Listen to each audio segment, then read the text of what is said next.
Today's program is presented by Beverly Hills Bar Association Family Law, Law Practice Management, and Litigation Section, and the Committee on Empowering Women, and sponsored by Silverlink and White Document, Marsavsky, Luna, Hunt, LLP.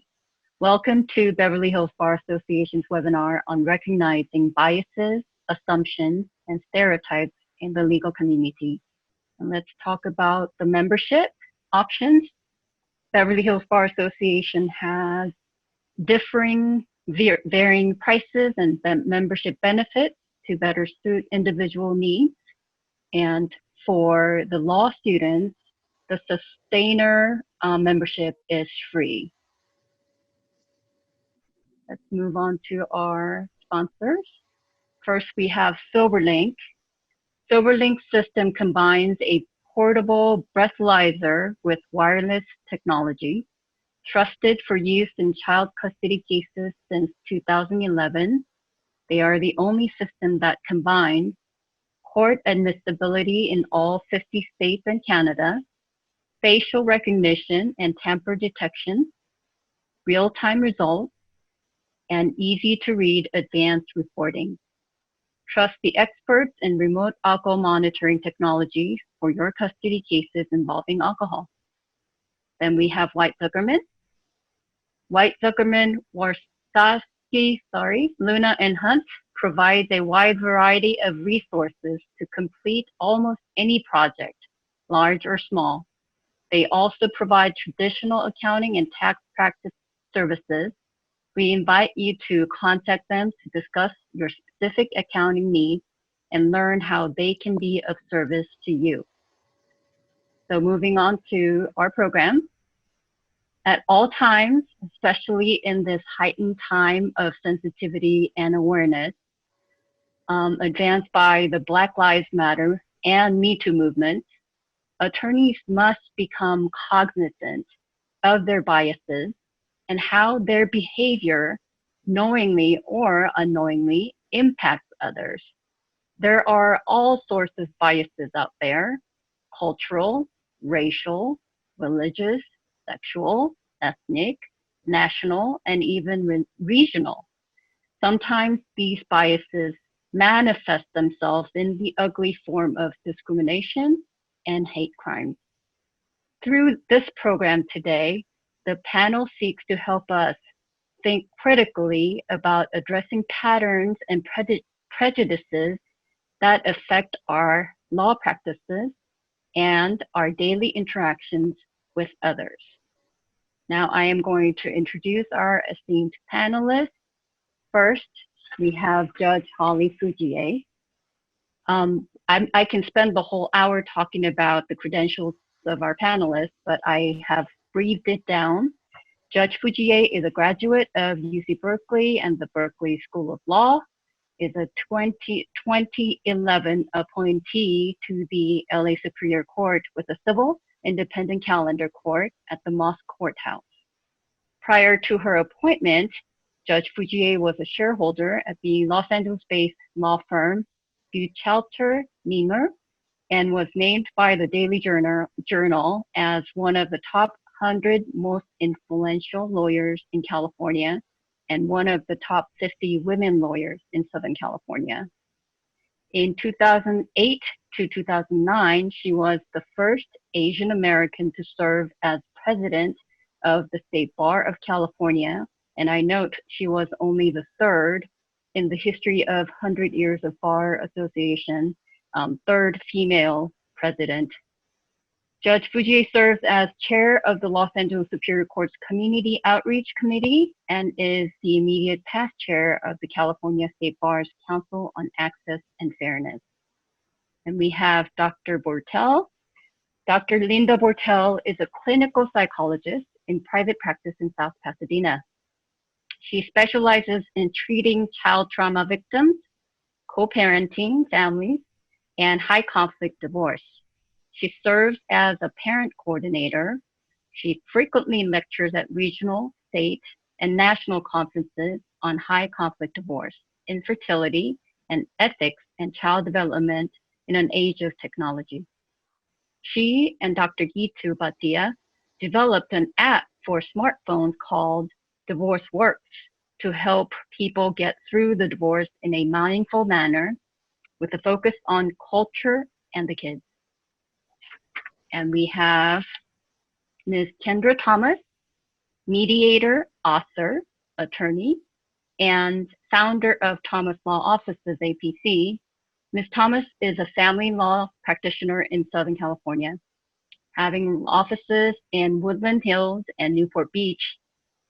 Ms. Thomas is certified by the State Bar of California as a certified family law specialist. 15 years into practice, she enjoys appearing in both California and Colorado courts. Ms. Thomas represents clients in a variety of family law and dependency court matters, ranging from straightforward mediation to complex trials. Ms. Thomas is a graduate of Pepperdine University School of Law.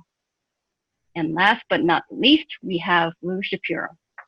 Formerly a deputy public defender in Los Angeles County, Mr. Shapiro is a certified criminal law specialist, concentrating his practice on white and blue-collar criminal defense. Shapiro, a dynamic state and federal criminal law attorney in Los Angeles, has represented numerous clients in cases ranging from DUI and drug offenses to robbery and check fraud. His office is located in Century City. While attending the Benjamin Cardozo School of Law, Mr. Shapiro worked for the New York State Attorney General Eliot Spitzer and at several agencies, including Legal Aid Society's Immigration Detainee Unit. He also clerked for the Federal Public Defender's Office in Los Angeles. So I will be checking your Q&As and chat boxes. If you have any questions, post them on either chat or boxes, and I will gather them up and make sure to forward them to the speaker. So we have Dr. Bortell to go first. Please take it from here.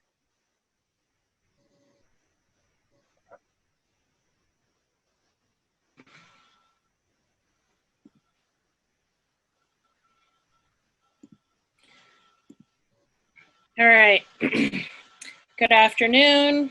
Nice light subject for a Monday afternoon, but very important. I just want to challenge everybody to keep an open mind. For 10 or 15 minutes to talk about implicit bias is not enough, but we'll see where we can go. So when you look at this, what comes up for you? Same guy, same car in the back. The only thing different is the outfit. So hero or a threat. And I think these are some of the things that come up when we think about implicit bias and what it means. So Jinna had talked earlier about what are the factors that we need to think about, and instead of calling it cultural competency, because I think competency talks about kind of an end point. We get to a point where we're culturally competent. And I don't think we can ever get to a point where we're culturally competent, because there's always something new to learn. There's always new people and new experiences that we can learn from. So when you're thinking about cultural humility, it's more of an openness to what can I take in? What do I need to know so I can best work with, serve these others that I deal with? And I think almost every encounter that I have in my office is a cultural encounter. This person grew up in a different place than me, a different age. Even if somebody grew up on the same street as I did in the small town that I came from, they had a very different experience than me. So then it's important to always remember intersectionality. So if I say to you, rich white man, and then I say to you, poor black woman, what kind of things come up for you around that? And the intersectionality is, what if I say poor white man? So I think it's important to think about the ways that the previous slide all the ways that they can interact to form a complete picture of a person that we really need to see in their entirety. So we know that implicit bias starts early. There have been studies that have shown that infants up to at 6 months of age will show preference for one picture or another by turning their head. And we also know from brain scans that we form schemas in our mind, and we quickly divide things into groups in our mind. And some of that is, okay, is this a nice domestic kitty cat, or is this a tiger that could kill me? And you have to make those decisions quickly to know which way to go and what to do. But those schemas get built up in our minds, and then we carry them with us, and we don't even think about it a lot of times. So notorious RBG, have to bring her into it, because I think what this says is, I think unconscious bias is one of the hardest things to get rid of. Whether you're an introvert, whether you're an extrovert, it's there. And because it's unconscious, you can't just go, well, gee, I think I won't be biased today. So this slide on implicit bias shows how implicit bias can be increased. Stress, time pressure, lack of a clear criteria of decision-making, ambiguous or incomplete information, or lack of familiarity with the group. And it's not reduced by having good intentions or someone telling you to reduce bias, or avoiding people from groups. Those things don't reduce it. So you're sitting there saying, what can possibly help? So this is Justice Sotomayor. Whether born from experience or inherent physiological or cultural differences, our gender and national origins may and will make a difference in our judging. So everything that we do, every interaction we have these tapes running in our heads. It's important to think about what's the difference between a stereotype and an attitude. And a stereotype is what we associate with a group of people, and an attitude is how we feel about a group of people. So you can have a positive stereotype and a negative attitude, and vice versa. Who's the felon here?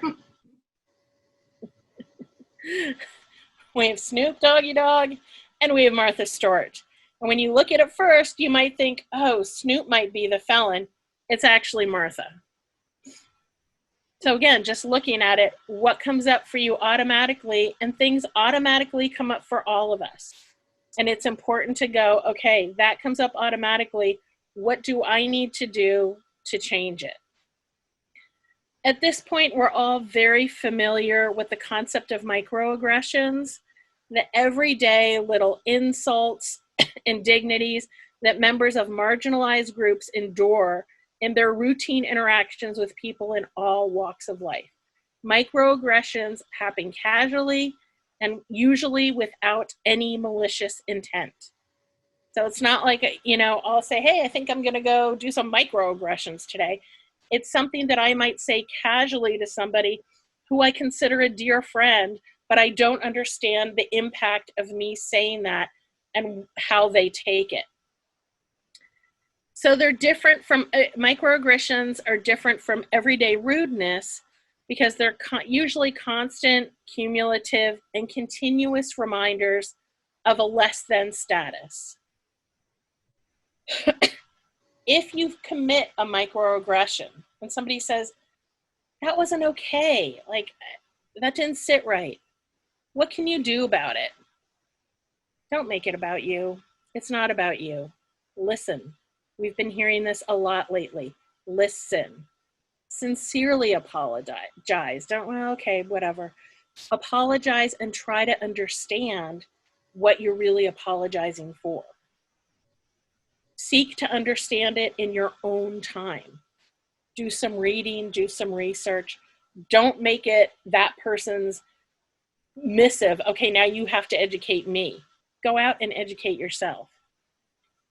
Consider following up if you feel like you need to, and keep working on it. We usually see in our brains, again, our brains see danger as something that's different. So sometimes we just need to listen.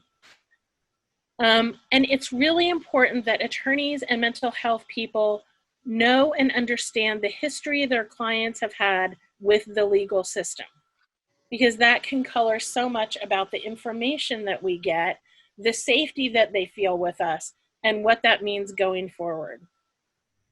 It's important to look at who is an other to you, stay humble, and watch your body language. Body language can communicate a lot, even on Zoom, I think. I wanted to end with this proverb. The child who's not embraced by the village will burn it down to feel its warmth. Thank you very much.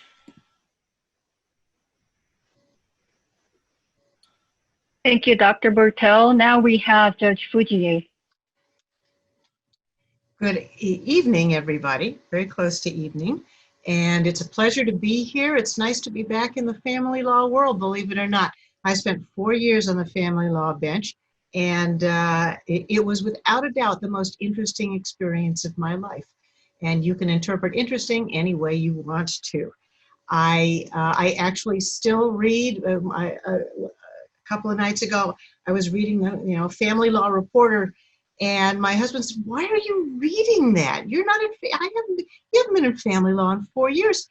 I said, "Because these are the most fascinating cases in the law, because it's so human."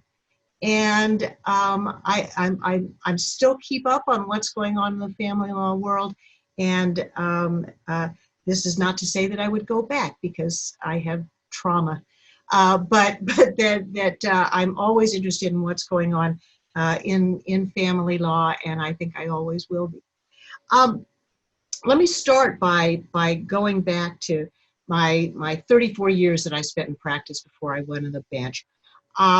There were lots of things that went on, especially early on, although frankly, a lot of them later on as well in my career as a lawyer.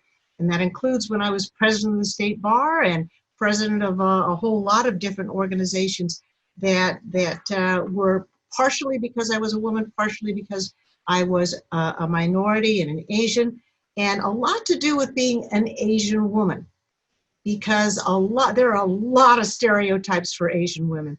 I always said that the thing is, when you're an Asian woman as a lawyer, you get sort of put into one of two stereotypes. One of them is the Geisha Girl, which is they figure, oh, she's so nice, and oh, she'll be really nice to me, and she's gonna go get me coffee, and she's gonna agree to everything I say. And then there's the Dragon Lady, which is what happens when you disagree once with a person who thinks you're a Geisha Girl.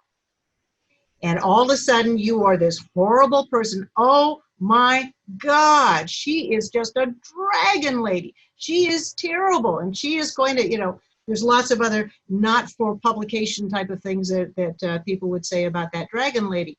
But, and it was always difficult because you wanted to, I wanted to be reasonable. I always said nobody ever thought that I was going to grab them and push them up against the wall. And nobody was ever going to believe that somebody who's 5 feet tall was going to do that.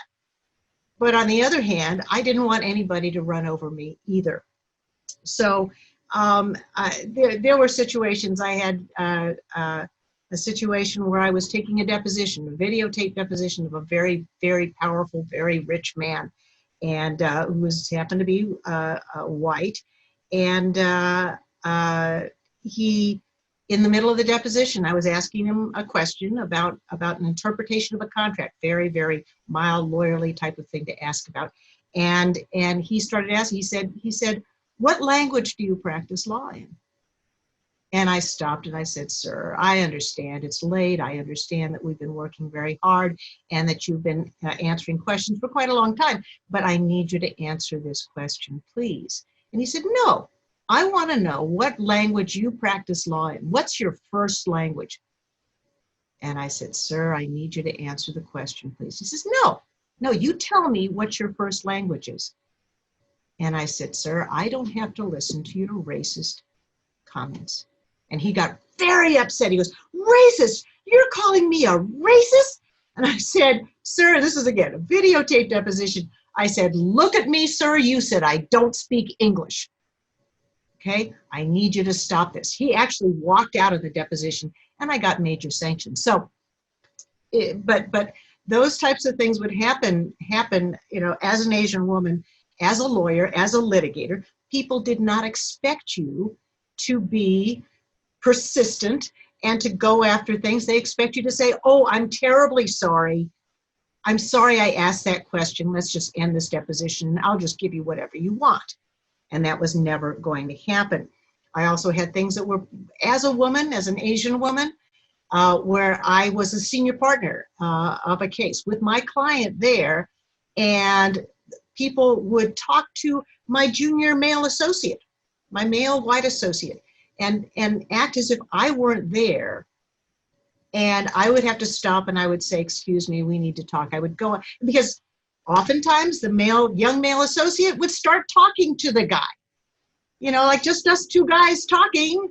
And I would have to take him out and say, excuse me, we need to talk. And I'd go out and say, no, you don't do that. I'm the person who's controlling the client here. You need, you know, this person needs to understand that I am the person who makes the decisions here. And he, oh, you know, I didn't realize that. I said, you know, I'm happy to give you responsibility as a young person, but I don't want him, that guy, talking to you as if you were in charge of me, because you're not. But it was an interesting thing. Yeah, there was a lot of talking as if you're not there. There was a lot of mistaking me for other people. I always said, listen, you want to mistake me for Jinna because she's a lot younger than me, that's fine. But other than that, no. I've been mistaken for every Asian woman judge on our court. And it's really, really funny, because they'll say, oh, you know, oh, this is Judge, you know, Kwan, or this is Judge, you know, and you'll sit there going, not really, close, but not really. As a judge, and I will say this was particularly true in family law, is that there was a lot of bullying that goes on. Because I think there are people who, you know, this is what they like to do. And so there was a lot of, I always said, this is the first time ever I would, you know, pose a question. Somebody be talking, and, you know, usually they've said something 10 times. And I stop and say, excuse me, counsel, I'd like you to answer the question that I asked. And in family law, and actually in PI too, I would get, no, you wait until I'm finished, from lawyers to the judge, which is, I mean, I would tell people and they would say, no, that didn't happen. And it doesn't happen to men.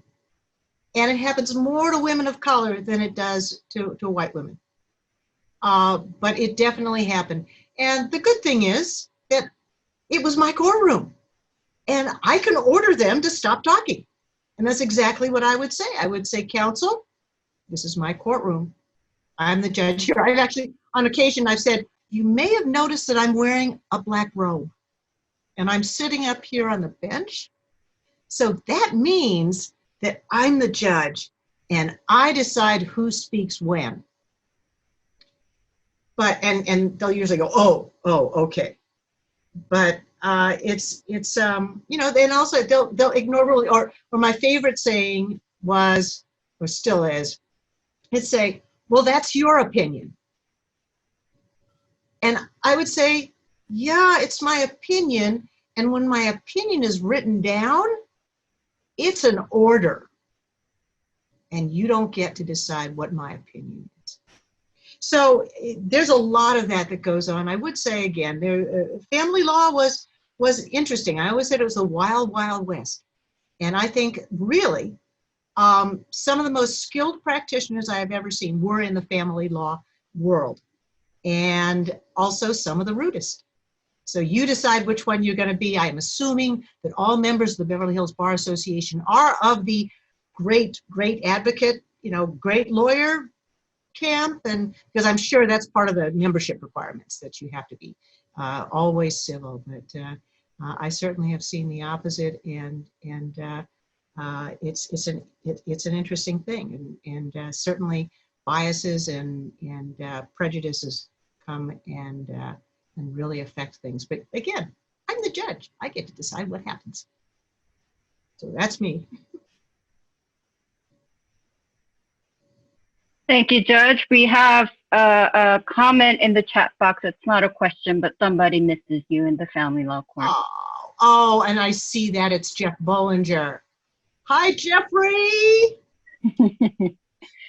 Okay. Again, one of the good practitioners, somebody who was always reasonable, who was always civil. I can say that now because I didn't want to favor people when I was on the family law bench, but I will say that Jeff is without a doubt. I miss seeing your mustache. You know, it's he knows. Anyway, so thank you, Jeffrey. We miss you too. Thank you, Jeff, and thank you, Judge. Now we're moving on to Kendra. Please take it from here.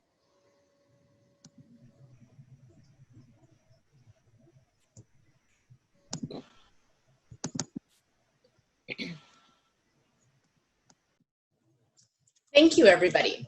So my experience is colored from the perception of do Black Lives Matter? The climate that's been occurring over the last few months has been a climate that's heating up. And I think it's a really important and special debate about do Black Lives matter or shouldn't all lives matter? And it's really interesting that even if you mean it in a neutral sense, the meanings of both of those questions are very different meanings and have very different underlying tones to them. You may recall writings from Maya Angelou that stated, the truth is that no one can be free until everybody's free. And this is a sentiment that's been echoed throughout the Black Lives Matter movement. So what is Black Lives Matter? It's actually a decentralized movement advocating for nonviolent civil disobedience in protest against incidents of police brutality, and basically all racially motivated violence against Black people. You'll see that this has kind of opened up, and where it started to champion violence against Black people, they've now taken on other causes related to Black liberation, more so challenging notions of systemic racism. Black Lives Matter, although the movement is really broadly defined, and we talk about it kind of like the Metoo movement, there's actually an organization which has about 16 chapters throughout the United States and Canada. Why is it important? Why am I talking to you about it? Because I think it's important to notice and understand how we got here. Because right now, the whole concept of Black Lives Matter, whether we notice it or we don't notice it, we're seeing it in everyday life. Even sporting events. You can't necessarily watch a sporting event without someone taking a knee, standing up, the national anthem. This has become a very politicized event. How did we get here? Well, the Black Lives Matter movement kind of began back in July of 2013. You'll recall that at that point in time, we had George Zimmerman, who was acquitted of shooting Trayvon Martin. Trayvon, who was 17 years old and Black, was visiting relatives in a neighborhood. And George Zimmerman and he got into some type of altercation which resulted in Zimmerman shooting him. Part of the problem was that outwardly Zimmerman claimed that he had mixed heritage, but he looked pretty much Caucasian. And he tried to claim self-defense. Now, many people claimed, hey, there's a hate crime here. But he was acquitted of the murder because he was able to successfully argue self-defense. And when the Department of Justice looked into it, they found that Trayvon's rights, his civil rights, had not been violated. So that kind of started the movement where 3 women got together and decided, let's start this movement to bring awareness to the fact that just walking around as a Black person in America can be lethal. Now, the movement actually furthered in around 2014 with the Ferguson protests. Around that time, in July of 2014, we had Eric Garner, who was basically choked to death by a police officer. They utilized a chokehold, white officer, Eric was Black, he didn't survive. Again, the police they were prosecuted, acquitted. We also have Michael Brown, approximately a month later. Michael was an 18-year-old Black kid who was shot by a 28-year-old white officer. Again, prosecution kind of fell short in the eyes of many Americans. This led to riots, protests, a lot of unrest, similar to unrest as we would see later in 2020 with the violent death of George Floyd. As many of you, I'm sure all of you remember, merely months ago, George Floyd, 46-year-old Black man, was killed during an arrest after allegedly passing a counter $20 bill in Minneapolis.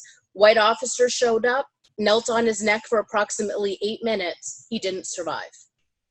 Now, the impact of this was probably more than we've seen in any other altercation. And probably on the heels of coronavirus, there was already a tense atmosphere. But not only did we see protests, we saw riots, we saw violence. Now, the Black Lives Matter movement, this is kind of tracking popularity, and what you should see on the screen is just a random chart that tracks what we're looking at in terms of support for the movement.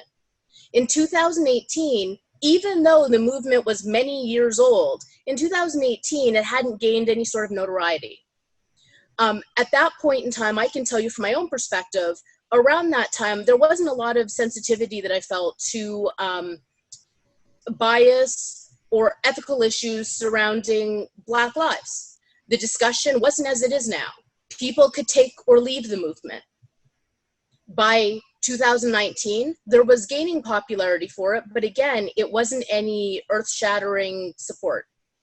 Now, when you look at the charts, the support is almost off the charts. Black Lives Matter is something that's being discussed universally, and it's very well supported. Arguably, I would say that the death of George Floyd may have been absolutely so outrageous that it's taken the discussion to a whole new level. Now, what is the discussion? The discussion can be Black Lives Matter, and in response to Black Lives Matter, I'm not sure around the time of Trayvon's death, at the time people would say Black Lives Matter, there was a whole movement that was criticizing it saying, no, but Blue Lives Matter also, supporting the police officers. Interesting debate at that time, but now we've morphed into a much different discussion. Now, when you hear All Lives Matter, there is a movement that turns around and says, but why Black lives? All lives matter. Now, I wasn't even cognizant to this at first because I thought, hey, yeah, all lives matter. That sounds pretty good. Until someone sat me down and explained that this was a dog whistle response. And for those of you who are not sure what the nomenclature dog whistle means, dog whistle is really suggestive language where you can say something to garner support from a wider audience who are really not aware of what the actual meaning is. So you can say something meaning it to have one meaning, but the underlying context affects a whole other audience. The subtext is kind of heard at a higher level, kind of like a dog whistle, where at a certain frequency, the dog whistle sounds, and not everyone can hear it, but the dog can hear the sound. The criticism is that when you say all lives matter, you're marginalizing Black lives and you're actually not paying attention to the struggle that African-American people or Black people would face on a daily basis. Many people find it not acceptable to equate the two. Many people feel that given the history of everything that's happened, the existence of slavery, there are many points of view on it, but given the totality of all of that, there are arguments that Black lives should need to be elevated because they need more support over the context that all lives matter. Why is this relevant? I think it's relevant because whether or not you wear bias on your sleeve, it's a part of who we are. This was a really interesting thing for myself to acknowledge because in practice, I don't necessarily identify with how I look. I didn't know the nomenclature. I'm originally from Canada. I came down here. So I didn't know that Black refers to dark-skinned people of African descent, no matter what their nationality. African American refers to people who were born in the States and have African ancestry. You can't use the term Negro, and people of color was originally meant to be a synonym for Black, but has now been expanded. The reason this is very relevant to my life as I see it is because in practice with a lot of people who just didn't know how to identify with how I look, they would call me different names. they would remark, wow, you're a pretty Negro. Now, is that an acceptable thing to say to someone? Well, pretty was in front of it, so I kind of like that. But the reality is that when you're talking about or labeling people in a different way, I think you need to be careful as to how they identify.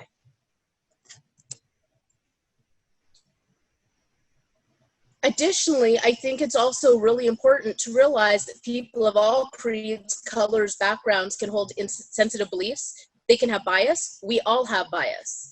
I would encourage you to maybe think about your biases. If you're one of those people that are really triggered by Black Lives Matter or All Lives Matter, maybe do a deep dive, figure out why. Does it inflame you? Why does it inflame you?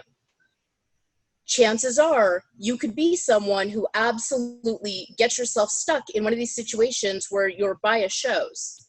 For example, I serve on the Board of Trustees for the Los Angeles County Bar Association. After I was appointed, many different people would come up to me just in practice who hadn't interacted with me. And the comment that I would get a lot is, boy, you really talk well. You talk surprisingly well. You speak quite eloquently. That surprises me.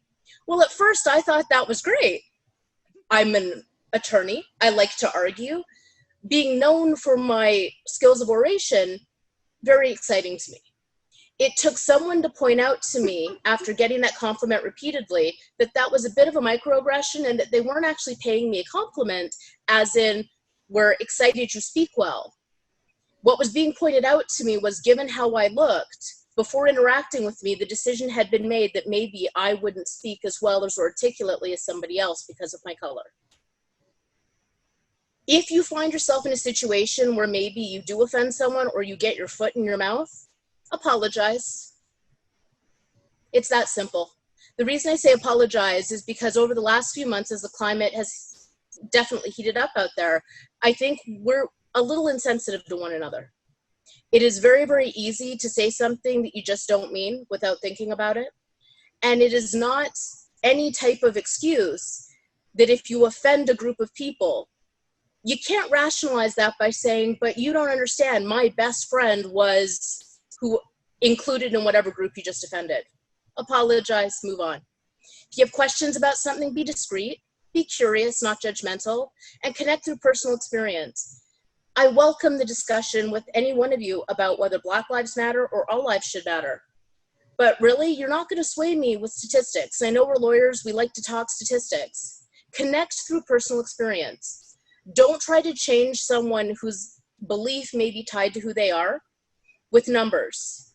But human connection can be fostered through personal experience, which can be a great way to move through bias. And remember to stay calm and to be patient.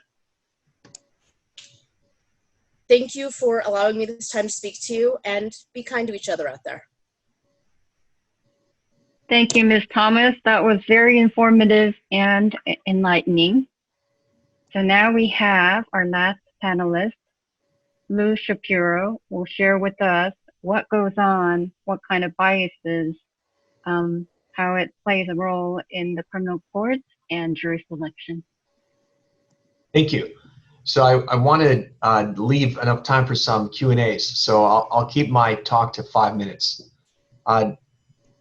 There's no more important part of a trial, if you ask any trial lawyer, than is jury selection itself.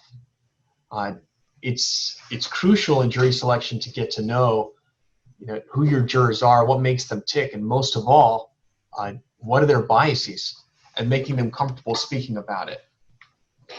I had a case where it was a DUI out of Glendale, and the defendant blew pretty close to the limit, maybe just a little over. And I thought it was a very strong case factually to try to prove at the time of driving maybe the defendant was below the 0.08. And the jury hung on it. When you're on the defense, a hung jury is actually pretty good, but the count was more for guilt than it was for not guilty. And in speaking with the jurors after, which I love to do, I couldn't really get a good answer from anyone why they voted guilty, even though the evidence could have gone either way, basically. And then I spoke with a mentor of mine, Felipe Plasencia, who many people know in the legal community. And I asked him, what would you do differently the next trial around? And he said to me, well, what was the name of that client again? And I told him the name. It's a Middle Eastern name. And he said to me, well, did you voir dire on that name, right? And I said, no, why would I voir dire on his name? That has nothing to do with the evidence. And he says, no, Lou, you have to ask the jury about that name, because they're going to be thinking, when they look at your client and they hear that name, you know what they're thinking? Terrorist. They're thinking 9/11. Okay. Now, the next step to that is you have to, I think, develop the courage to speak to the jury about it, because these can be a very, uncomfortable subject to bring up. So, but I had to do it. So second trial around, I'm talking to the jury, and I just say his name, and I go, juror number 1, what do you think of when you hear my client's name? And you knew he didn't want to say, so I said, I'm going to say it. Who here thinks that he's part of a, terrorist group? Right? And the jury really couldn't believe that I said it, but at the same time, it did open up dialogue and discussion. And, the implicit bias that Dr. Bortell was speaking about in the beginning, it just became a free-flowing discussion about that. And people felt very comfortable talking about, well, I thought he was this religion, and in fact, he's Coptic Christian. I had no idea. Not that should make him feel any better on trial, but even just having the discussion, it just cleared the air and allowed the jury to really just focus on the facts. And they had the same trial over again, same defendants and evidence, but this time it hung more for not guilty than guilty, and the case got dismissed at the end. So that was, I think, one of my first really introductions to the importance of voir diring on this issue. And I'll tell you, when we do a trial, and this is not a knock against Judge Fujii, but she probably knows about this, that judges give us only 15 minutes to voir dire in criminal, and it's nothing. You can't. How do you get to know 75 people in the room in 15 minutes? Even with the best judge on the bench doing a voir dire, it's impossible. It's impossible to get to the implicit biases, because the explicit's easy, right? But the implicit, you can't, it's a big challenge. And one of the recommendations I would always try to make and push for is more time in voir dire, more time to talk about that, especially nowadays when it's such, like Kendra said, it's a hot topic, and there needs to be more time to develop these issues both ways. So I hope, when we do finally get back to trials in 2025, jury trials, that we can talk about that.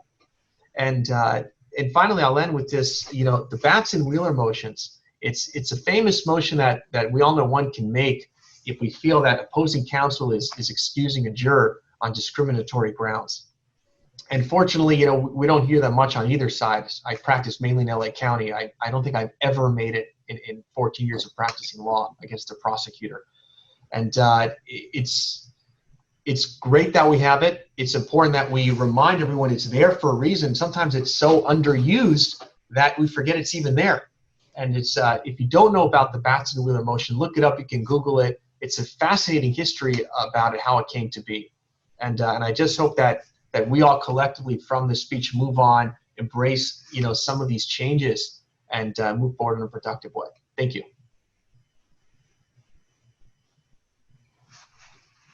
Thank you very much, Mr. Shapiro. We don't have any questions either in the chat box or Q&A portion.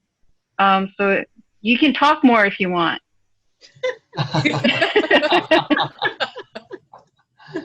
Let's hear about Batson-Wheeler motions.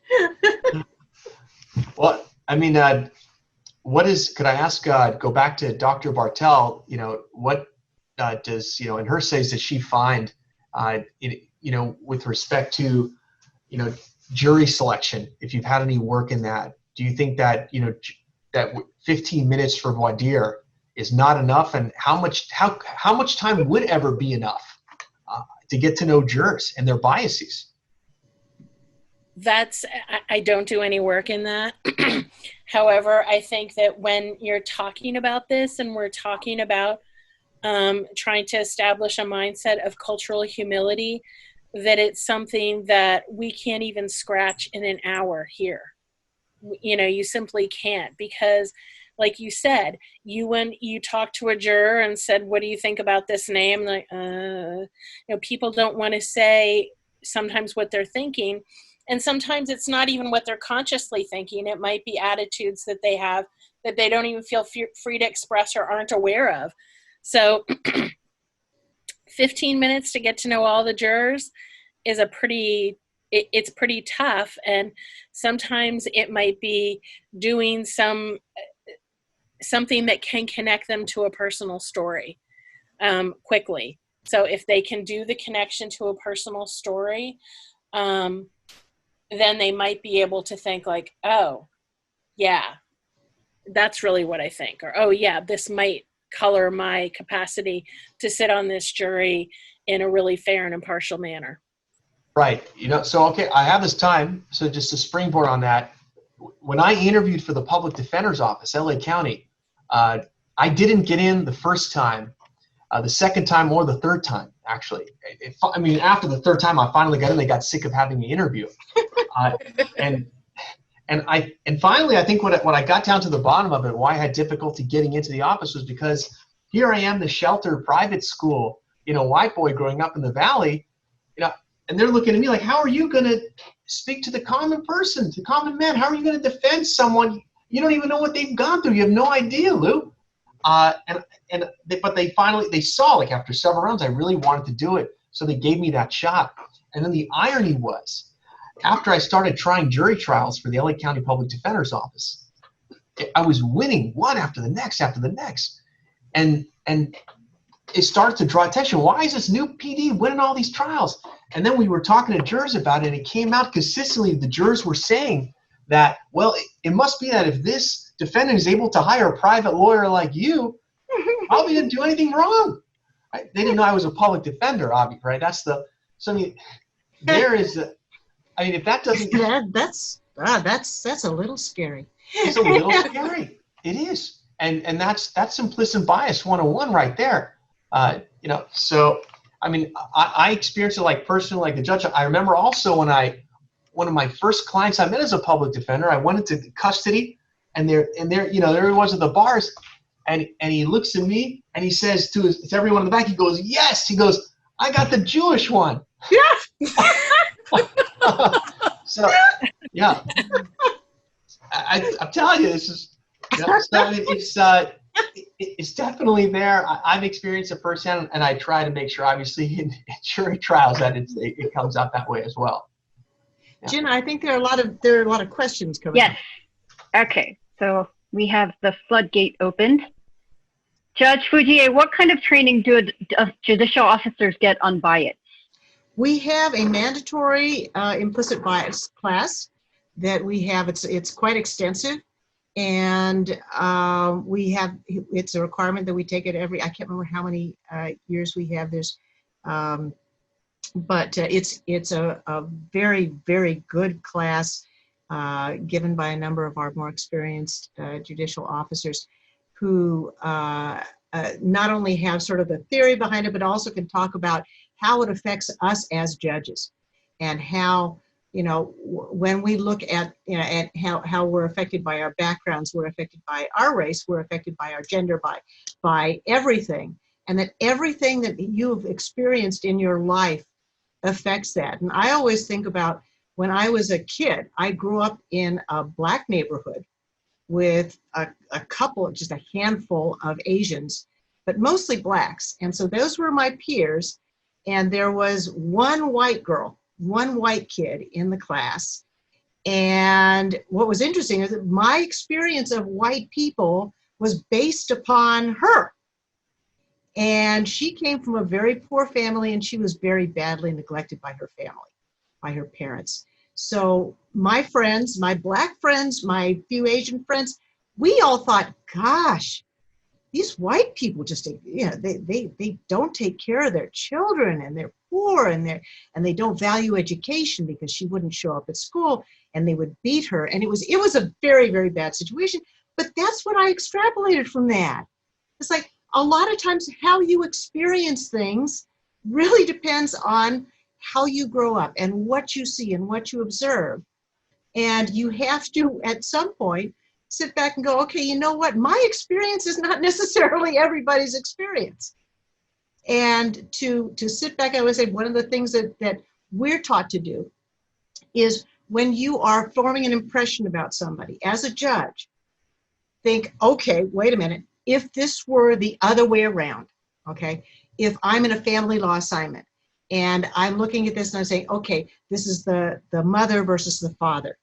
If that was turned around, so the petitioner was the father and the respondent was the mother, and the person of the opposite gender was asking for the exact same relief, how would you see that?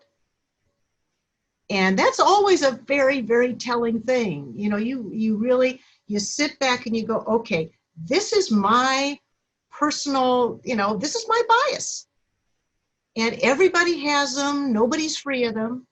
And to be able to, but trying really hard to step back and say, okay, so how would it feel if it were somebody else, some other race, some other gender? I mean, when Kendra was talking about Black Lives Matter, and oh yes, the thing about all lives matter.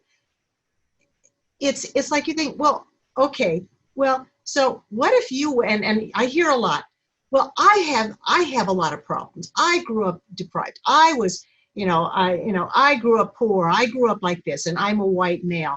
And but to think, okay, what if you had, besides those circumstances, you also had people who automatically would move to the other side of the street when they saw you.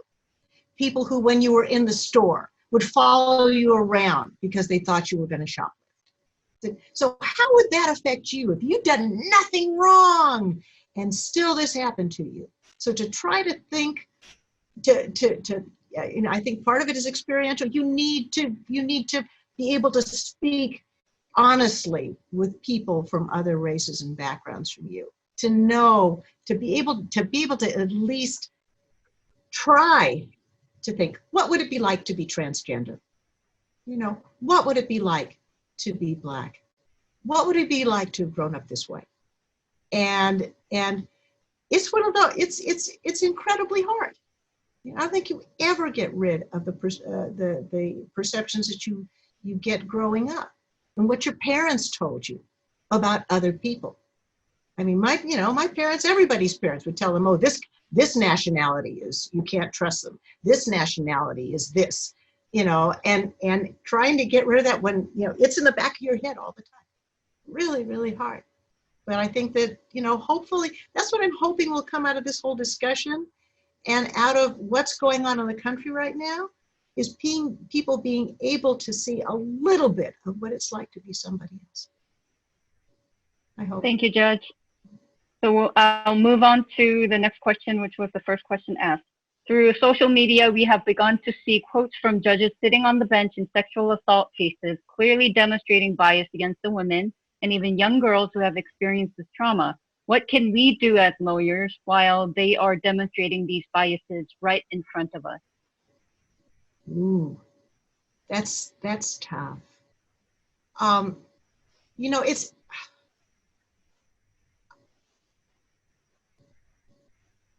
It's hard. It's very tough. And the thing about being on the family law bench is that you become very cynical about everybody. It's,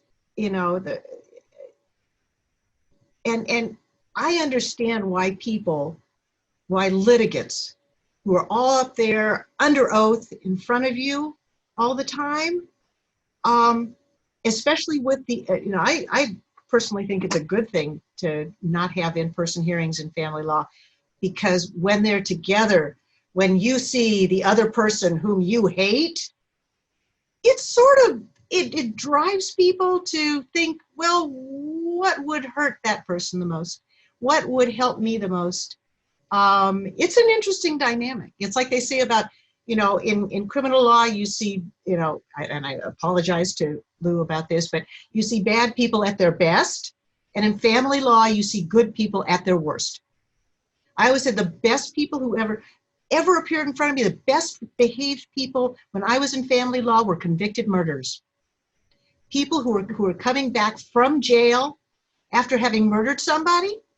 They were on such good behavior. They were so, Your Honor, thank you. I appreciate whatever you can do for me. Thank you, Your Honor. Whatever you want me to do, Your Honor, I will do. If I get to spend more time with my children. Those people were great, you know, and for other people, it's like, it's what happens to be best for them at the moment sometimes. And that's really hard. And so you honestly have to convince everybody, and it's not just in a DD context, but everybody all the time, that your client is not doing this, that your client is, you need to be able to support what they say as much as you can. From, other witnesses, I know it's tough. You feel like, well, why don't you believe this person? And like I said, you've got a whole lot of very cynical people up on that family law bench. You'll see them after a few years, and we all know.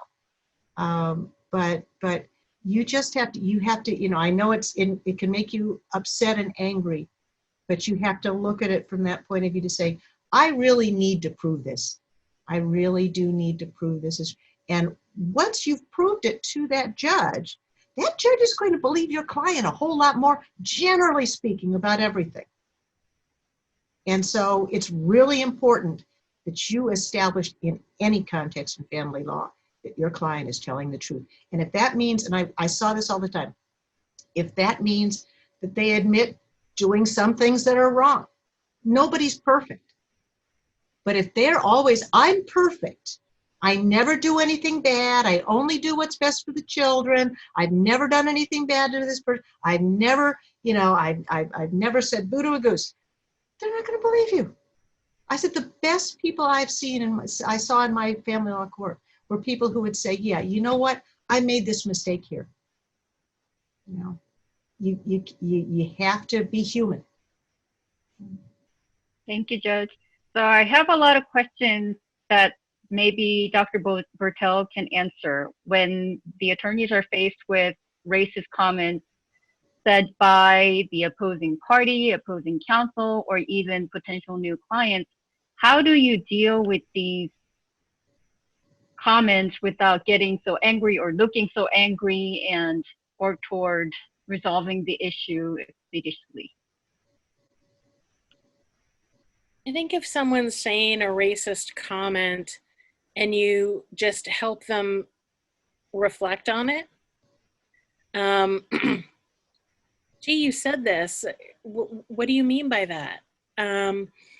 Don't come at them defensively, but you said that, and I may take it a different way than you meant it. I think there's lots of different things you can say to let somebody know, I hear you, in that dog whistle way. I hear you.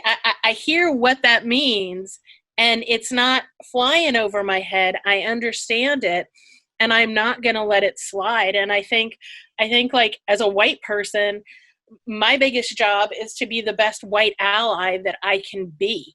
And it is to stand up for anybody who may be experiencing a microaggression, and to let them know, like, I'm there, I want to understand, or I want to be with you while you go through this. I'll say I have had more of my clients that come in who are different from me, who say, you know why I stayed with you? Because studies show that usually after 3 sessions, 33% of people drop out of psychotherapy. If it's a cultural difference between therapists, I'm talking racial, ethnic, between patient and therapist, it goes up to about 60%. And I'll say, why? And they said, you brought it up during the first session. You brought it up. You said, what's it like for you to sit here with a white therapist? And the second thing I hear is, you have Essence magazine in your waiting room. Not that anybody would know that, not that anybody would know that now, but they're like, you ordered that magazine because you know that people might want to read that and not just read, The Atlantic or whatever. Jinna, Go ahead, Kendra. I just wanted to add something to that, though. And I think discussion when comments are being made is very, very helpful. But as someone who's been the subject of racist comments, both from counsel and from clients and from opposing parties, I think you also need to really examine what's being said. I think there's a difference between a microaggression that someone doesn't mean to say and just blatantly trying to push your buttons. I have been in situations where the N-word is just hurled at me because they're trying to get a rise out of me. Mm-hmm. And before I used to I just turn the other cheek and continue on with my representation. I think you gauge the situation. If it's a mistake, someone just out of fury hurls it at you, then you have a decision to make. But if it's strategic or if it's being used in a way that's harmful, I think your best advocacy is knowing the law and knowing what your relief is.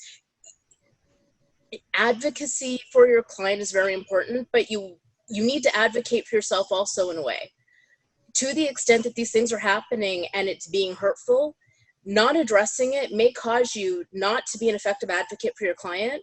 Know your remedies. Go in for Devonshire sanctions if you need to. Ask the court for help if you're dealing with someone who's bullying you in a way that's not maybe a microaggression that can be educated, but where they're actually using this to their advantage to try to lessen you or lessen your spirit. Forgive me, I'll step off my soapbox, but that was a really difficult lesson for me to learn. That's a good soapbox. And judges will grant those kinds of sanction motions. You know, we don't like it when people come in on little things, but somebody tells me that they have been called a racial epithet. Somebody a woman tells me that she's been called, you know, an effing bitch. You know, that is, it's like I turn to them and say, counsel, I'm afraid you're going to have to pay for that. You know? Very nice. But then they always go, what? But she is you know. So I'll take one last question. Is there anything about this new remote Zoom age that would make it easier to address bias?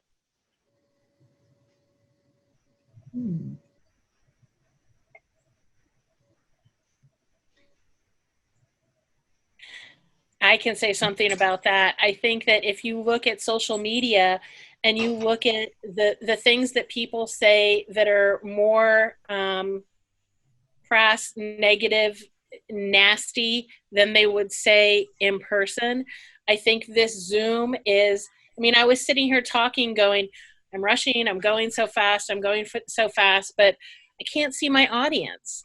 I don't know who's out there. I have no idea who's listening to me at all. Right. And so I think it's easier to maybe say something more negative when you don't know who you're speaking to. Yeah, especially if you block off your picture. I do that.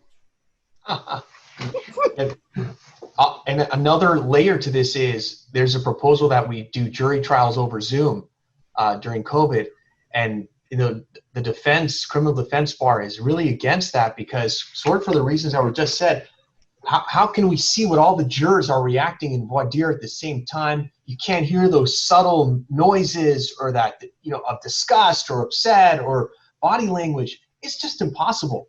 So for that reason, you know, I make a motion to not do jury trials over Zoom. And that's when you talk about 2025, I think then you're being optimistic. And I tell people, listen, and I've got a civil independent calendar courtroom, and I say I have 11 seats available in my courtroom that for the jury. And but on the other hand, I need to reserve one for the press and one for the public by law. So I have 9 seats left. So, and I'm going to need more alternates because there's people who are going to be sick or people who can't make it. So we're going to need at least 2 alternates for the shortest trial. So you're talking 7 jurors. You're talking less than that. And plus people, we sent out jury summonses. We got an 11% response. Yeah. So people who say, oh, you know what, you're scheduling jury trials starting January 21st. I go, don't hold your breath. But on the other hand, you know, defend and in criminal, it's different from civil because we can go until 5 years. And frankly, you know, that could very well be extended. Whereas criminal, you've got much shorter and constitutionally mandated short periods of time for all sorts of stuff. So it's the courts are going through so much difficulty right now that I personally, it's like, I don't even, our PJ, Kevin Brazell, the best person in the world, I normally would like, hey, call him up, hey, Kevin, how you doing? Want to have one? I don't even do that. I know he's busy, and I think, you know what, let him do the business of the court. I'll see him someplace down the line. Yeah. Okay, I think we need to wrap things up here. Thank you, everyone, all the panelists, for your time and effort and insightful stories and education, and all the participants who have attended and they're still sticking around, all 76 of them.